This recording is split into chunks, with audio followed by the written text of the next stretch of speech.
नमस्कार दोस्तों, मैं सीमा सिलावट आप सभी का बहुत बहुत स्वागत करती हूँ मेरी आज की इस वीडियो में। दोस्तों, आजकल हर किसी का सपना है, हर किसी की ख्वाहिश है कि वह एरोप्लेन में बैठकर विदेश की यात्रा करे या उसका जो सेटलमेंट है वह विदेश में हो जाए, वह विदेश में जाके अच्छी जॉब करे या अपने बच्चों को हायर एजुकेशन के लिए विदेश में भेजे। तो यह पहले के ज़माने में बहुत मुश्किल हुआ करता था, क्योंकि पहले टेक्नोलॉजी इतनी नहीं थी, लोगों को इस बारे में नॉलेज नहीं थी, लोगों के पास इतना पैसा भी नहीं था। लेकिन आजकल यह आम हो गया है कि विदेश की यात्रा की जाए या विदेश में सेटलमेंट अपना हो जाए। लेकिन आपको पता है कि विदेश यात्रा या सेटलमेंट का कहीं ना कहीं कुंडली से भी कनेक्शन है। कुंडली में जो ग्रह इसके लिए होते हैं विदेश के लिए, अगर वह कुंडली में कमिटमेंट नहीं करते हैं तो आप विदेश की यात्रा नहीं कर पाएंगे या वापस वहाँ पर सेटल नहीं हो पाएंगे। तो कहीं ना कहीं कुंडली का बहुत बड़ा हाथ होता है, बहुत बड़ा रोल होता है विदेश के योग बनाने में। तो आज की इस कुंडली में हम इसी टॉपिक पर चर्चा करेंगे। बहुत इजी है आपको देखना, आप अपनी खुद की कुंडली उठाकर देख सकते हैं कि विदेश की यात्रा आप करना चाहते हैं या विदेश में सेटलमेंट चाहते हैं तो वह आप कर पाते हैं या नहीं कर पाते हैं। देखिए, कुंडली में तो यह योग अगर आपको दिख जाता है, फिर भी आप कहेंगे कि मेरी कुंडली में यह योग दिख रहा है लेकिन फिर भी मैं यह जो विदेश की यात्रा नहीं कर पा रहा हूँ, तो इसके लिए प्रयास भी जरूरी है। आपकी जो चॉइस है या आपकी इच्छा है, आपके सपना है कि मैं विदेश यात्रा करूं, तो यह भी ज़रूरी है। क्योंकि देखिए, सिर्फ हम कुंडली पे डिपेंड नहीं हो सकते हैं। 50% जो आपके कर्मा है वो भी बहुत बड़ा इनका हाथ होता है। तो अगर आप चाहते हैं, आप प्रयास करेंगे, आप इस और कर्म अपने करेंगे, तभी आपके यह योग भी बन पाएंगे। तो यहाँ हम देखेंगे कि कुंडली में आप विदेश के जो योग हैं या विदेश यात्रा के हैं, विदेश में सेटल होने के योग हैं, वह कैसे देखें। देखिए, सबसे पहले तो आप यह जानिए कि कुंडली में जो विदेश का घर होता है वह कौन सा होता है। विदेश का घर होता है कुंडली में 12th हाउस। ये जो 12th हाउस है वह विदेश का घर होता है। तो जब अगर 12वें घर की दशा अंतरदशा चलेगी तब आप विदेश यात्रा का योग तो आपका बन जाएगा। लेकिन कुछ और भी कारग्रह हैं, कुछ और भी नियम हैं, रूल है, जिनसे आप देख सकते हैं कि यह योग कैसे बनते हैं। और एक देखिए, विदेश जो सेटलमेंट है वह 12th हाउस से देखा जाता है। 12th हाउस से आप विदेश में अगर सेटल होने चाहते हैं लाइफ टाइम के लिए तो वो आप देख सकते हैं। और 9th हाउस होता है यात्रा का। देखिए, यात्रा अगर आप करना चाहते हैं विदेश की, जैसे तीसरा घर छोटी यात्रा का होता है। तीसरा घर हम देखते हैं छोटी यात्रा के लिए। और लंबी यात्रा, अगर आप लंबी यात्रा करना चाहते हैं तो वह है हमारा 9th हाउस। और लंबी यात्रा होता है आउट ऑफ इंडिया।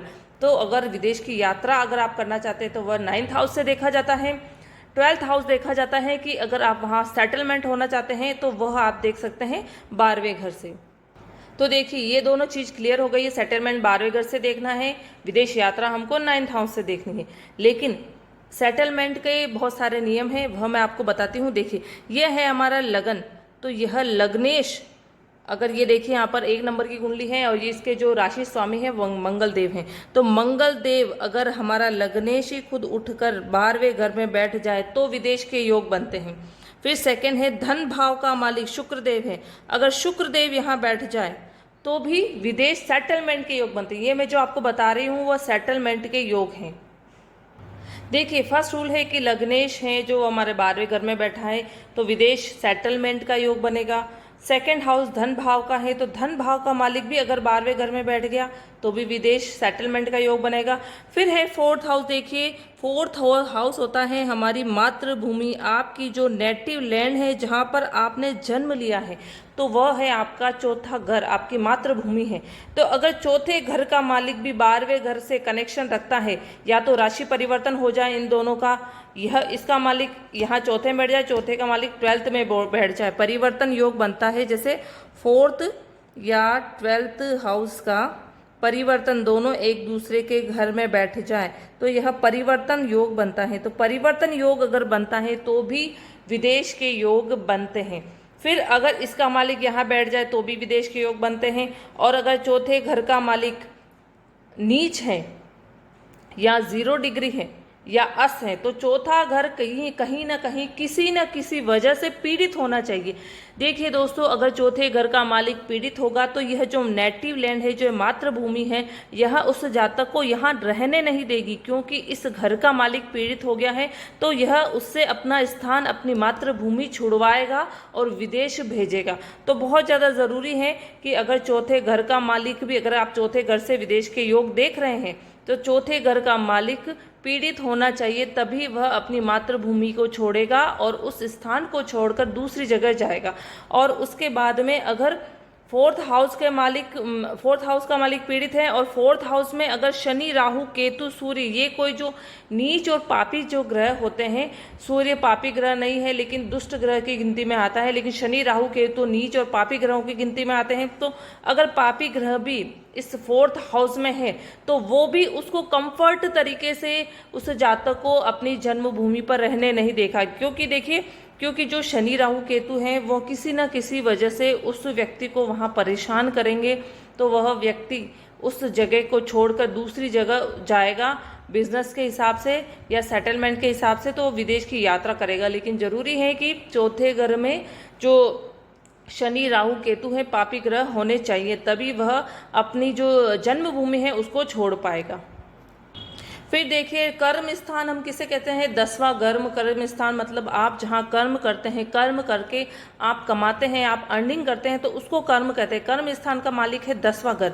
तो 10वें घर का मालिक भी अगर 12th हाउस से कनेक्शन रखता है, 12वें घर का मालिक 10वें में बैठ जाए या 10वें का मालिक 12वें में बैठ जाए, तो भी विदेश के योग बनते हैं। फिर देखिए, 5वां नियम है कि लग्नेश जो आपका है, मान लीजिए मंगलदेव, लग्नेश है मंगलदेव, मान लीजिए अगर यहाँ बैठ जाता है तो मंगलदेव की 7वीं दृष्टि होती है 12th हाउस पर। लग्नेश की दृष्टि 12वें घर पर पड़ेगी तो भी विदेश के योग बनेंगे। तो लग्नेश देखिए, अगर किसी का तृक भाव में है तो हम सोचते हैं कि यह लगन दोष हो गया, अच्छी स्थिति नहीं है, लेकिन एक विदेश की यात्रा या सेटलमेंट के लिए बहुत अच्छा योग है, तो एक प्लस पॉइंट यहाँ पर हमको मिल जाता है। और अगर आपकी कुंडली में ये सारे योग नहीं बन रहे, जो मैंने ये सारे बताए हैं, फिर भी नहीं बन रहे, और अगर आपकी कुंडली में 12वें घर में राहु देव या चंद्रदेव हैं, तो भी विदेश सेटलमेंट के, परमानेंट सेटलमेंट के वहाँ पर योग बनते हैं। क्योंकि देखिए, चंद्रदेव हैं, वह है मन का कारक।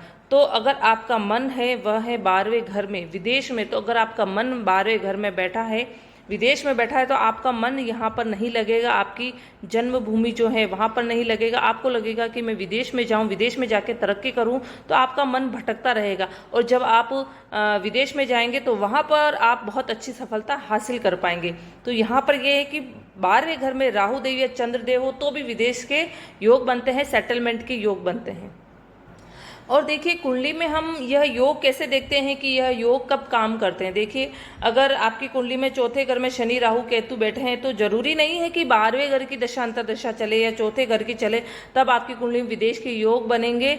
आपकी कुंडली में शनि, राहु, केतु देव या गोचर में भी वो जब एक्टिव होंगे तब आपको वह अपनी जन्मभूमि छोड़ने पर मजबूर करेगा और आपके विदेश के योग बन जाएंगे। फिर हम देखते हैं कि विदेश यात्रा के योग कैसे बनते हैं। 9th हाउस हैं यहाँ पर बृहस्पति। देखिए, 9th हाउस के जो मालिक हैं, 9th हाउस का जो लॉर्ड है वह है बृहस्पति देव। तो बृहस्पति देव का यहाँ पर देखिए, यहाँ पर बृहस्पति देव 9th हाउस के भी मालिक हैं और यहाँ पर 12th हाउस विदेश के भी मालिक बृहस्पति देव हैं। तो बृहस्पति देव की जब भी दशा अंतर्दशा चलेगी तो वह जातक लंबी यात्रा भी करेगा। और अगर ये सारे रूल्स जो मैंने आपको बताए वह कोई भी अगर कुंडली में आपके लागू हो रहा है तो उसका सेटलमेंट भी हो जाएगा। तो अगर आपकी कुंडली मान लीजिए कि 12वें घर का मालिक कोई और है और 9th हाउस का मालिक अलग है, तो 9th हाउस की भी जब दशा अंतर्दशा चलेगी तो लंबी यात्रा के उसके योग जरूर बनेंगे और 12th के बनेंगे। तो ये सारे नियम में से कोई नियम अगर लागू हो रहा है तो सेटलमेंट के योग भी बन जाएंगे। तो ऐसे आप देख सकते हैं, बहुत इजी है कि आपकी कुंडली में विदेश के योग बन रहे हैं या नहीं बन रहे हैं। और 9th हाउस देखिए, हायर एजुकेशन का भी होता है। तो अगर इसके मालिक 9th हाउस के मालिक की 9th हाउस के लॉर्ड 9th हाउस के लॉर्ड का कनेक्शन अगर 12th हाउस से हो जाता है, अगर 12th हाउस से कनेक्शन है तो आप विदेश जा सकते हैं हायर एजुकेशन के लिए, उच्च शिक्षा के लिए आप विदेश जा सकते हैं। अगर आप अपने बच्चे की कुंडली में देखते हैं 9th हाउस का इससे कनेक्शन है, परिवर्तन योग है, दृष्टि संबंध है, दृष्टि भी अगर 9th हाउस और 12th हाउस की एक दूसरे पर पड़ रही है, परिवर्तन से हो रहा है, तो भी यहाँ पर योग बन जाएगा कि आप अपने बच्चे को हायर एजुकेशन के लिए विदेश भेज सकते हैं। फिर ये भी प्रश्न आता है कि हायर एजुकेशन के लिए हम भेज रहे हैं तो वहाँ पर उसकी एजुकेशन सही रहेगी या नहीं रहेगी, तो उसमें भी आप 9th हाउस की स्थिति देख लीजिए। 9th हाउस की स्थिति अच्छी है तो हायर एजुकेशन के लिए आप भेज सकते हैं, वहाँ पर वो बहुत अच्छी एजुकेशन लेगा और आगे सक्सेस भी होगा। तो ऐसे आप देख सकते हैं कि 9th हाउस सिर्फ लंबी यात्रा या विदेश यात्रा के लिए नहीं होता है, यह हायर एजुकेशन के लिए भी होता है। तो बहुत ही इम्पोर्टेंट टॉपिक है, आप खुद देख सकते हैं, अपने बच्चे का भविष्य देख सकते हैं कि आपका बच्चा बाहर सक्सेस होगा या नहीं होगा। क्योंकि मेरे पास अगर कोई कुंडली आती है तो बहुत सारे लोग बोलते हैं कि मैं यहाँ पर बहुत मेहनत कर रहा हूँ मैम, लेकिन फिर भी मुझे यहाँ पर सफलता नहीं मिल रही है। तो कहीं ना कहीं विदेश से अगर आपकी कुंडली का कनेक्शन है, और मोस्ट ऑफ इम्पोर्टेंट ये है कि अगर 4th हाउस का मालिक पीड़ित है या 4th हाउस का मालिक 12th में बैठा है, तो अगर वह जातक यहीं रहेगा तो उसको यहाँ पर सफलता उतनी अच्छी नहीं मिल पाएगी जितनी कि वह विदेश में जाके तरक्की करेगा। और अगर 10वें घर का मालिक भी 12वें में है तो भी वह विदेश से जुड़ के MNC कंपनी है या एक्सपोर्ट इंपोर्ट का काम करे या खुद जाके विदेश में जाके बिजनेस करे, जॉब करे, कुछ भी करे, तो उसको ज़्यादा सफलता मिलेगी। तो यहाँ पर यह देखना बहुत ज़्यादा ज़रूरी है, क्योंकि आपकी कुंडली जिस दिशा की तरफ आपको भेज रही है, आपकी कुंडली जो बता रही है कि आपको इस राह पे चलना है तभी आपको सफलता मिलेगी। तो अगर आप वही राह चुनते हैं तो आपको बहुत अच्छी सफलता मिलेगी, बहुत कम टाइम में मिलेगी और आपको इतना परेशान नहीं होना पड़ेगा। और इसके अपोजिट अगर आप जो आपकी कुंडली बता रही है कि आपको विदेश से रिलेटेड काम करना है, विदेश से जुड़ के काम करना है या विदेश में जाकर काम करना है, वह काम नहीं कर रहे हैं, यही हाथ पैर मार रहे हैं, तो आपको उतनी सफलता नहीं मिल पाएगी। तो कुंडली को देखिए और आप देख के पता लगाइए कि आपकी कुंडली आपको किस दिशा में भेजना चाहती है, आपको कहाँ सफलता मिल सकती है, वहीं आप प्रयास कीजिए, वहीं आप अपनी मेहनत लगाइए, अपना धन लगाइए, अपना दिमाग लगाइए, तो आपको बहुत अच्छी सफलता मिल सकती है। तो यह है आज की ये जो वीडियो का टॉपिक कि विदेश यात्रा या सेटलमेंट का योग हम कैसे देखें। सबकी कुंडली में नहीं बनता है, लेकिन ये भी बहुत सारे योग हैं जिसे आप देख सकते हैं कि आपकी कुंडली में विदेश यात्रा के योग बन रहे हैं या नहीं बन रहे हैं। तो दोस्तों, आज की ये वीडियो, आज की जो इन्फॉर्मेशन है वह आपको कैसी लगी है, प्लीज़ मुझे कमेंट करके ज़रूर बताएं कि आपको यह जानकारी है वह कैसी लगी है। कोई भी कन्फ्यूज़न हो तो आप मुझे कमेंट बॉक्स में कमेंट करके पूछ सकते हैं। नए व्यूअर हैं तो मेरे चैनल को सब्सक्राइब कीजिए, ताकि ये जो जानकारी है छोटी छोटी जो आपके लिए भी बहुत इंपॉर्टेंट है वह डायरेक्ट आप तक पहुंच सके, मेरी वीडियो डायरेक्ट आप तक पहुंच सके, आप उस जानकारी का लाभ ले सके। शेयर कीजिए वीडियो को ताकि ये जानकारी दूसरों तक पहुंच सके और दूसरे भी इस जो जानकारी का है वह लाभ ले सके। Okay, thank you.